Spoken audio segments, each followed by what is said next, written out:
Thank you, Mr. Chairman. It's good to see you again, Mr. Clayton. You know, a big part of the job of the chairman of the SEC is enforcement, a cop on the beat on Wall Street. And you've said in your testimony today that you intend to enforce the law strictly, and I very much agree with that goal. But I'm concerned that you won't be able to achieve it. It is clear that the SEC will play a critical role in deciding, the SEC chair will play a critical role in deciding what the enforcement position of the SEC will be.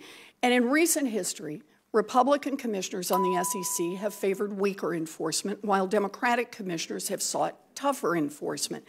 The chair is often the deciding vote. And of course, if the chair can't vote and the remaining SEC commissioners split along party lines, then major enforcement actions don't go forward and serious wrongdoing may go unpunished. So it's important to think about how often the SEC could be caught in such a deadlock. Under the President's executive order for ethics, the first 2 years of your tenure as SEC chairman, you would have to recuse yourself from participating in any enforcement matter involving a former client of yours. That's about half of your term as chair. So based on your personal client disclosures then, for half of your tenure as SEC chair, you would not be able to vote to enforce the law against several big banks, including Goldman Sachs, Deutsche Bank, Barclays, and UBS. Is that right? Yes, Senator. Thank you. Those banks have repeatedly violated securities laws in the past few years, but if they violate securities laws again in your first 2 years as SEC chairman, you can't vote to punish them. And I think that's a problem. But it's just the tip of the iceberg. Your recusals would not be limited just to your own former clients.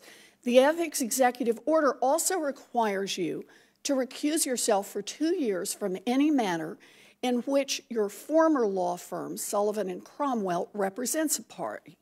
Now, Sullivan & Cromwell is a leading New York law firm with a very long list of Wall Street clients. So for half of your term as SEC chair, you would not be able to vote to punish any corporation or bank that uses Sullivan & Cromwell as their lawyer. Is that right? I believe that's a fair summary, Senator. Yes. Thank you. More potential cases with a deadlock and no enforcement, and that's a problem. And even beyond Sullivan & Cromwell's already long list of Wall Street clients, any reasonably strategic company that wanted to try to avoid an SEC enforcement action could simply hire Sullivan & Cromwell to represent them before the agency, and then you couldn't vote for enforcement against that company. Is that right, Mr. Clayton? I'm not sure about that, Senator. Well, you do know the rule that if they are represented by Sullivan & Cromwell in front of the agency, then you're going to be banned from being able to vote against them. If they are represented by Sullivan & Cromwell in front of the agency, I would not be able to participate. That was my point. That doesn't mean that. So more cases potentially that you cannot participate in, meaning more cases potentially here with a deadlock and no enforcement. I think that's another problem. So it's important to think about how often, as we go through this, if President Trump wanted to make sure that the SEC would have a hard time in going after his Wall Street friends, it seems to me you would be the perfect SEC chair. You can't vote to punish some of the biggest names on Wall Street. That means those cases would be at least more likely to end up in deadlock, which means those companies could skate free. And I just want to point out, this is not a theoretical problem.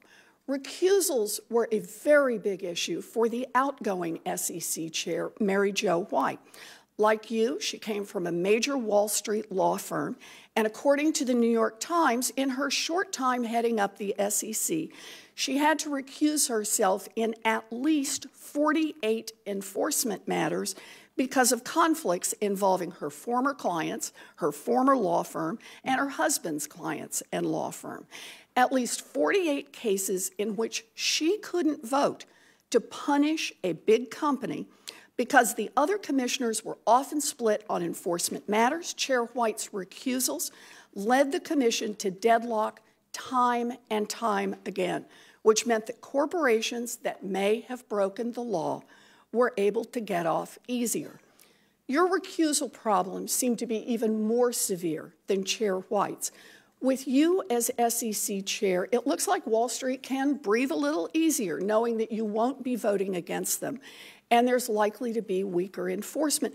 So here's my question. Can you explain why, out of all the people who could have been selected to head the SEC, you are the right person for this job? Thank you. And I want to say that the question of whether I'm recused from a matter doesn't mean that there will be deadlock. I do believe that the current Mr. Clayton, I don't quite understand that. If there's not a majority to go forward on an enforcement action, if the other commissioners split 2-2, that is a deadlock. And if you are recused, that leaves 4 commissioners, 2 Democrats, 2 Republicans. Republicans have consistently gone for weaker enforcement, Democrats for stronger enforcement. You come here today and say, I'm going to go for stronger enforcement. You're not going for stronger enforcement if you can't vote. Well, I'm not sure about that characterization, but I do know that the characterization of a deadlock? No, the characterization of who goes for more enforcement. Well, take a look at the data on that. Okay, but what I would like to say is that I believe that on enforcement matters, the commission is almost always unanimous on enforcement matters. I think you want to check your numbers on that, Mr. Clayton. And you want to check what has just happened. We have experience on this. You know, I'm going to yield because I recognize the chair has been very indulgent in letting me go over. But I just want to underline the point that holding Wall Street firms accountable is a major job of the SEC's mission.